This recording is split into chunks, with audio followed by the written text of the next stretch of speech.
Assalamualaikum warahmatullahi wabarakatuh.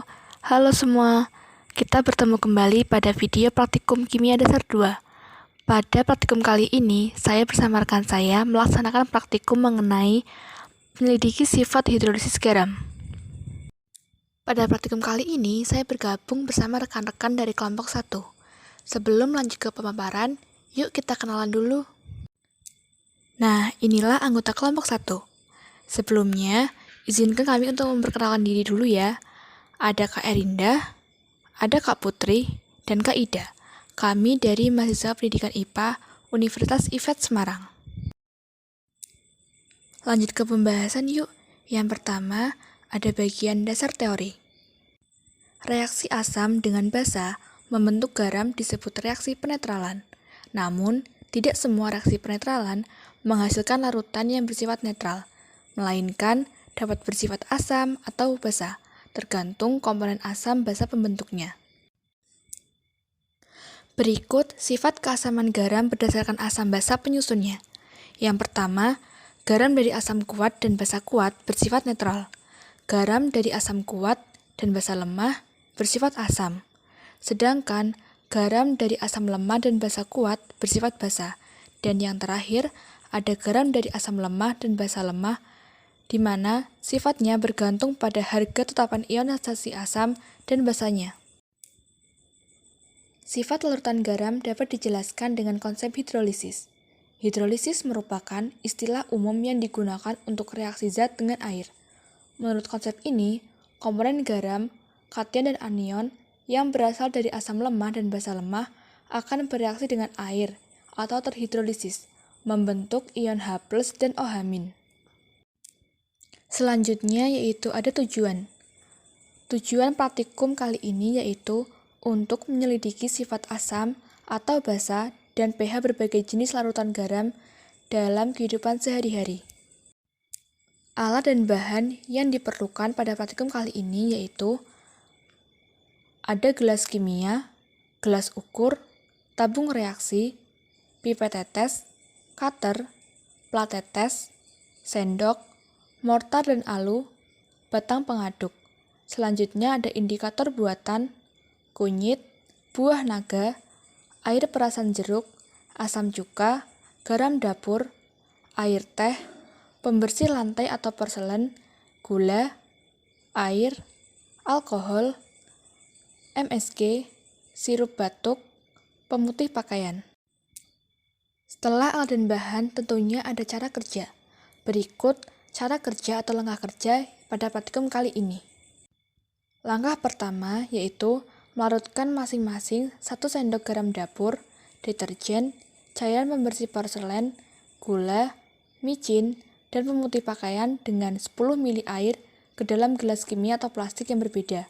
Kemudian diaduk-aduk sehingga seluruh zatnya larut dalam air. Langkah kedua yaitu membuat ekstrak kunyit dan ekstrak kulit buah naga. Ekstrak kunyit dibuat dengan melarutkan kunyit yang sudah dihaluskan ke dalam alkohol. Selanjutnya, dipisahkan larutan dan ampasnya. Untuk ekstrak kulit buah naga, dibuat dengan melarutkan kulit buah bagian dalam yang sudah dihaluskan ke dalam 10 ml air. Selanjutnya, dipisahkan antara larutan dan ampasnya. Langkah yang ketiga yaitu memasukkan 3 tetes masing-masing larutan, yaitu air perasan jeruk, asam cuka, larutan garam dapur, larutan deterjen, air teh, larutan pembersih lantai, larutan gula, air, alkohol, larutan micin, sirup obat batuk, dan larutan pemutih pakaian ke dalam plat tetes. Jangan lupa untuk memberi tanda pada masing-masing larutan agar tidak tertukar. Selanjutnya itu langkah keempat, yaitu memasukkan 1 tetes ekstrak kunyit atau indikator alami ke dalam masing-masing larutan yang ada pada plat tetes. Selanjutnya, mengamati dan mencatat perubahan warna yang terjadi pada masing-masing larutan setelah penambahan ekstrak kunyit tersebut.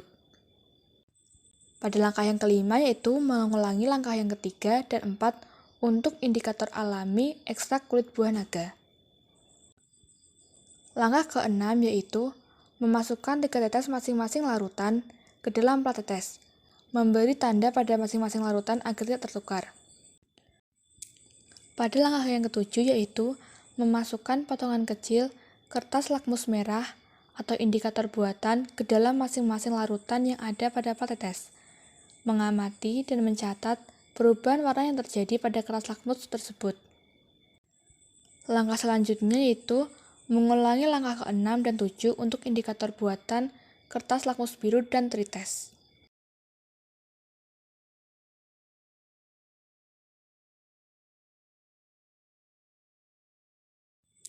Setelah kita melaksanakan kegiatan praktikum, tentunya kita memperoleh hasil pengamatan. Berikut hasil pengamatan pada praktikum kali ini. Berikut hasil pengamatan dengan menggunakan indikator buatan antara lain kertas lakmus merah, kertas lakmus biru, dan juga trites. Bisa dilihat hasil yang diperoleh dan perubahan warna yang terjadi. Dari ketiga indikator buatan tersebut, kita dapat mengetahui sifat asam atau basa suatu larutan yang kita uji. Berikut analisis data praktikum. Pada analisis data ini, kita bisa mengetahui reaksi yang terjadi ketika larutan tersebut bereaksi dengan air. Apakah terhidrolisis atau tidak, dan apakah terhidrolisis secara sempurna ataupun sebagian. Selain itu, dari reaksi ini kita juga dapat mengetahui ion yang dihasilkan oleh suatu reaksi. Apakah menghasilkan ion OH- atau ion H+. Setelah memperoleh hasil pengamatan dan juga telah melakukan analisis data, yuk kita bahas pada bagian pembahasan. Berdasarkan data hasil pengamatan yang diperoleh dari percobaan yang telah dilakukan, dapat diketahui sifat larutan yang diuji dengan menggunakan beberapa indikator asam basa. Indikator asam basa yang digunakan yaitu indikator buatan dan juga indikator alami. Indikator buatan dengan menggunakan kertas lakmus, ada lakmus merah dan juga lakmus biru, dan trites. Sedangkan indikator alaminya menggunakan ekstrak kunyit dan juga ekstrak kulit buah naga. Trayek pH indikator kunyit yaitu apabila pH kurang dari 4,5 perubahan warnanya kuning, dan apabila pH-nya lebih dari 9,9 warnanya menjadi coklat kemerahan, menurut Harjanti tahun 2008. Pada indikator kulit buah naga, menunjukkan warna ungu sesuai dengan antosianin. Pada kondisi pH yang sangat asam, antara pH 1 dan 2, cenderung berwarna jingga sampai ungu, yaitu ketika berada dalam bentuk kation flavilium. Larutan yang diuji yaitu air perasan jeruk, asam cuka, larutan garam dapur, larutan deterjen, air teh, larutan pembersih lantai atau porselen, larutan gula, air, alkohol, larutan MSG, sirup obat batuk, dan larutan pemutih pakaian. Saat menguji sifat larutan air perasan jeruk dengan lakmus merah, terlihat bahwa lakmus merah yang dicelupkan tidak berubah warna atau tetap berwarna merah. Ketika diuji dengan lakmus biru, warna kertas berubah menjadi warna merah. Hal ini menunjukkan bahwa air perasan jeruk bersifat asam. Ketika diuji dengan trites, menunjukkan pH 3 sesuai dengan warna pada trayek trites. pH 3 ini berarti menunjukkan sifat asam. Air perasan jeruk ini mengandung asam sitrat, sehingga bersifat asam. Dengan trites ini dapat diketahui tingkat derajat keasaman atau kebasaan larutan, diketahui pH-nya. Sedangkan kertas lakmus hanya menunjukkan apakah larutan termasuk asam atau basa tanpa mengetahui tingkatnya. Selanjutnya yaitu menguji air perasan jeruk dengan indikator atau ekstrak alami. Ekstrak yang pertama yaitu ekstrak kunyit. Warna awal ekstraknya yaitu orange. Ekstrak kunyit ketika diteteskan ke air perasan jeruk, warnanya menjadi oranye kekuningan. Ekstrak selanjutnya yaitu ekstrak kulit buah naga. Warna awalnya yaitu pink Fanta. Ketika diteteskan ke air perasan jeruk, warnanya menjadi pink muda. Dari pengujian dengan beberapa indikator ini, dapat disimpulkan bahwa air perasan jeruk bersifat asam dengan pH 3. Selanjutnya yaitu menguji sifat larutan asam cuka dengan menggunakan kertas lakmus. Pada kertas lakmus merah yang dicelupkan tidak berubah warna atau tetap berwarna merah. Ketika diuji dengan kertas lakmus biru, warna kertasnya berubah menjadi warna merah. Hal ini menunjukkan bahwa asam cuka bersifat asam. Ketika diuji dengan tritest, menunjukkan pH 2. pH 2 ini berarti menunjukkan sifat asam. Selanjutnya yaitu menguji asam cuka dengan indikator atau ekstrak alami. Pada ekstrak yang pertama yaitu ekstrak kunyit, warna awalnya oranye. Ketika diteteskan ke asam cuka, warnanya menjadi kuning telur. Ketika diteteskan ke ekstrak selanjutnya yaitu ekstrak kulit buah naga, warna awalnya yaitu pink Fanta. Ketika diteteskan ke asam cuka, warnanya menjadi pink muda. Dari pengujian dengan beberapa indikator ini, dapat disimpulkan bahwa asam cuka bersifat asam dengan pH 2. Selanjutnya yaitu menguji sifat larutan garam dapur dengan menggunakan kertas lapis merah. Terlihat bahwa kertas lapis merah yang dicelupkan tidak berubah warna atau tetap berwarna merah. Ketika diuji dengan lapis biru, kertas tidak berubah warna atau tetap biru. Hal ini menunjukkan bahwa larutan garam dapur bersifat netral. Ketika diuji dengan tritest, menunjukkan pH 6 sesuai dengan peta warna. pH 6 ini menunjukkan sifat asam. Terdapat perbedaan saat pengujian dengan beberapa indikator yang digunakan. Dengan kertas lakmus menunjukkan sifat netral, namun dengan tritest menunjukkan sifat asam dengan pH 6. Seharusnya jika netral pH-nya adalah 7. Hal ini mungkin terjadi karena kurang hati-hati dalam melakukan praktikum dan kurangnya ketelitian praktikan. Selanjutnya yaitu menguji larutan garam dapur dengan indikator alami. Ekstrak yang pertama yaitu ekstrak kunyit. Warna awalnya yaitu orange. Ekstrak kunyit ketika diteteskan ke larutan garam dapur, warnanya menjadi coklat muda. Ekstrak selanjutnya yaitu ekstrak kulit buah naga. Warna awalnya pink Fanta. Ketika diteteskan ke larutan garam dapur, warnanya menjadi pink. Dari pengujian dan beberapa indikator ini, dapat disimpulkan bahwa larutan garam dapur bersifat netral. Saat menguji sifat larutan deterjen dengan menggunakan lakmus merah, terlihat bahwa lakmus merah berubah warna menjadi biru. Ketika diuji dengan lakmus biru, terlihat bahwa kertas lakmus tidak berubah warna atau tetap biru.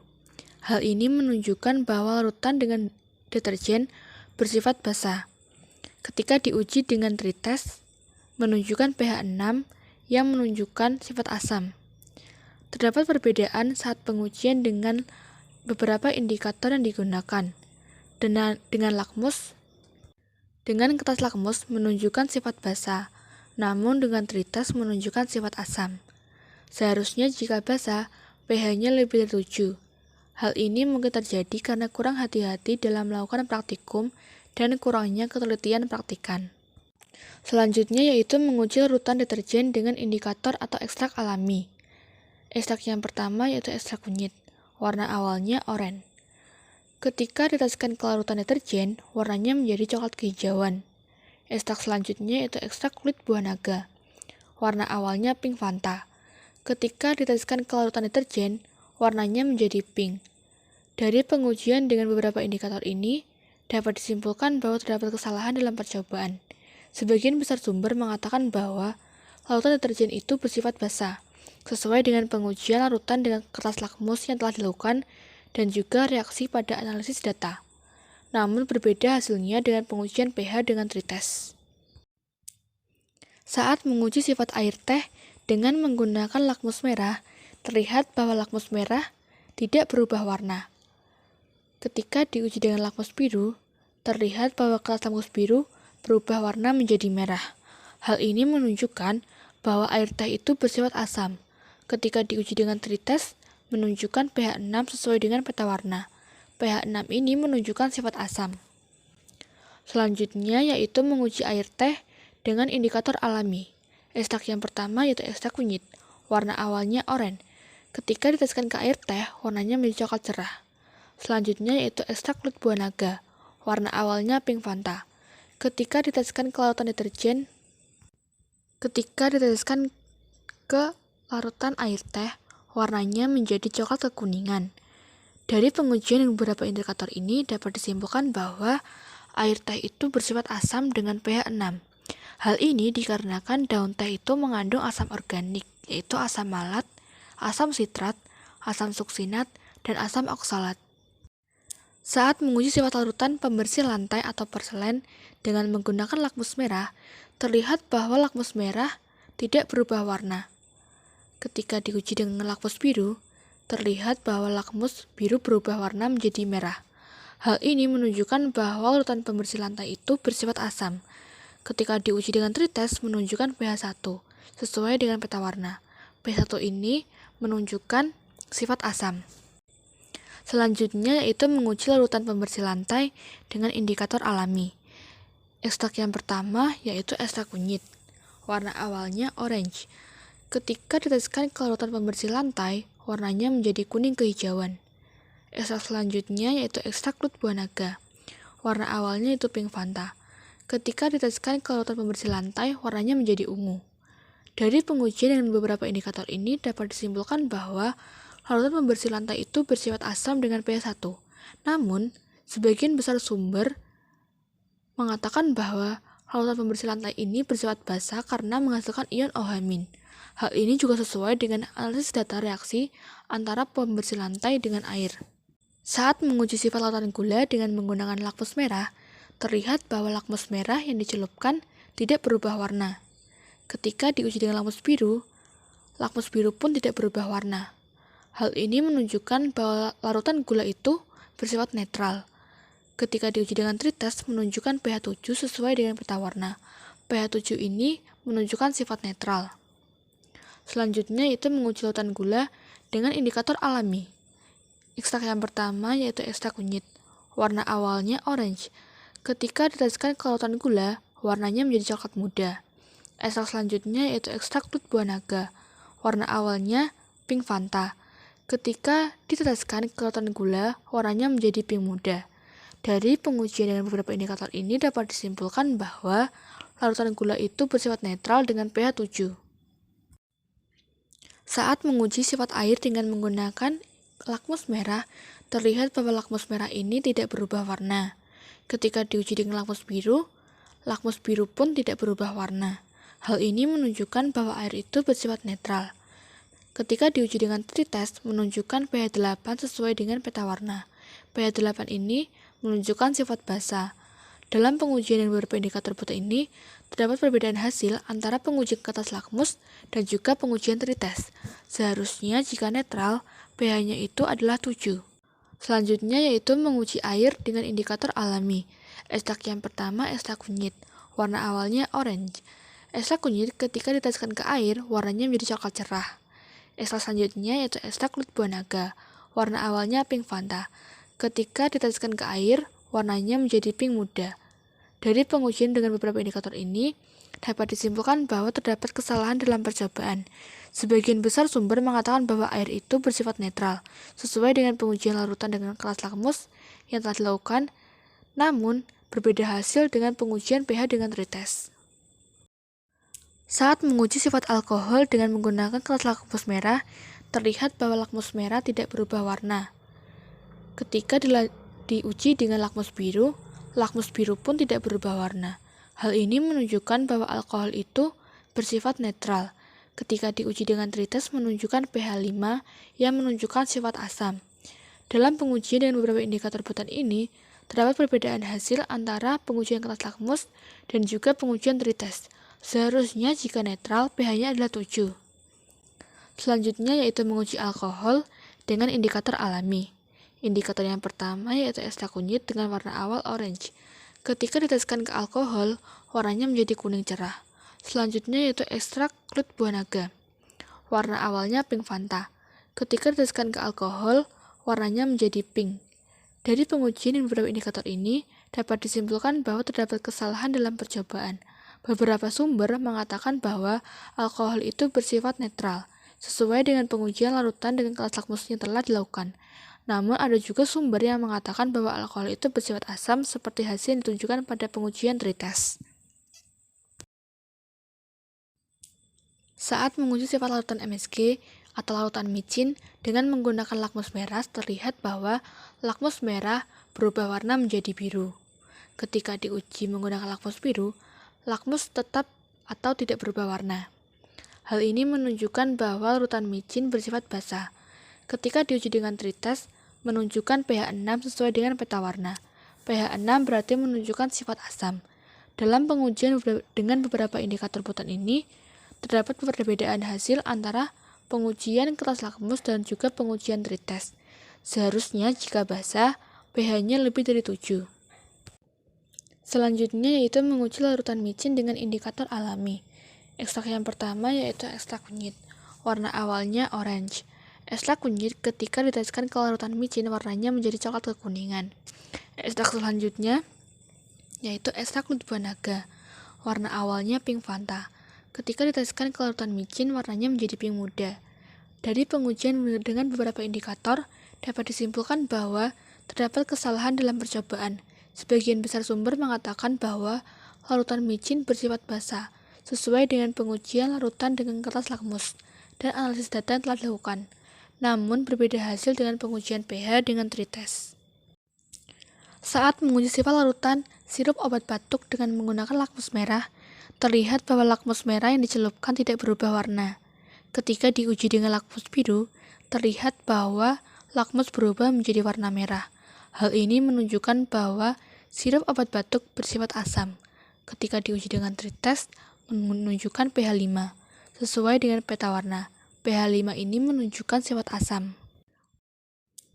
Selanjutnya yaitu menguji larutan sirup obat batuk dengan indikator alami. Ekstrak yang pertama yaitu ekstrak kunyit. Warna awalnya orange. Ketika diteteskan ke sirup obat batuk, warnanya menjadi coklat gelap. Ekstrak selanjutnya yaitu ekstrak kulit buah naga. Warna awalnya pink Fanta. Ketika diteteskan ke sirup obat batuk, warnanya menjadi coklat. Dari pengujian dengan beberapa indikator ini, dapat disimpulkan bahwa larutan sirup obat batuk bersifat asam dengan pH 5. Saat menguji sifat larutan pemutih pakaian dengan menggunakan lakmus merah, terlihat bahwa lakmus merah tidak berubah warna. Ketika diuji dengan lakmus biru, terlihat bahwa lakmus biru berubah warna menjadi merah. Hal ini menunjukkan bahwa larutan pemutih pakaian bersifat asam. Ketika diuji dengan tritest, menunjukkan pH 3, sesuai dengan peta warna. pH 3 berarti menunjukkan sifat asam.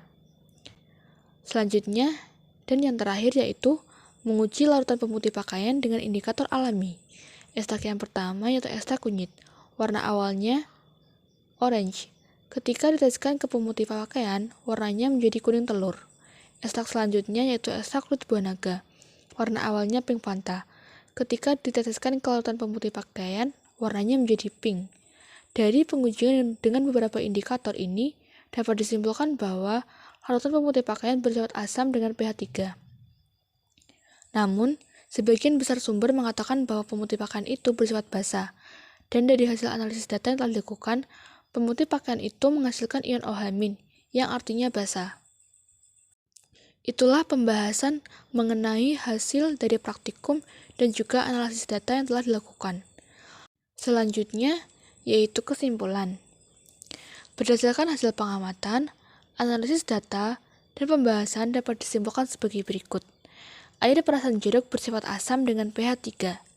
Asam cuka bersifat asam dengan pH 2. Larutan garam dapur bersifat netral, namun pH-nya 6. Larutan deterjen bersifat basah, namun pH-nya 6. Air teh bersifat asam dengan pH 6. Larutan cairan pembersih lantai bersifat asam dengan pH 1. Hasil ini berbeda dengan analisis data reaksi hidrolisis. Larutan gula bersifat netral dengan pH 7. Air bersifat netral, namun pH-nya 8. Alkohol bersifat netral, namun pH-nya 5. Larutan MSG bersifat basah, namun pH-nya 6. Sirup obat batuk bersifat asam dengan pH 5. Larutan pemutih pakaian bersifat asam dengan pH 3. Hasil ini berbeda dengan analisis data reaksi hidrolisis dan juga beberapa sumber yang ada. Terdapat beberapa pengujian yang tidak sesuai dengan sumber yang ada dan analisis datanya. Hal ini dapat terjadi karena kesalahan dalam melaksanakan praktikum dan kurang telitinya praktikan dalam mengolah larutan. Selanjutnya yaitu daftar pustaka.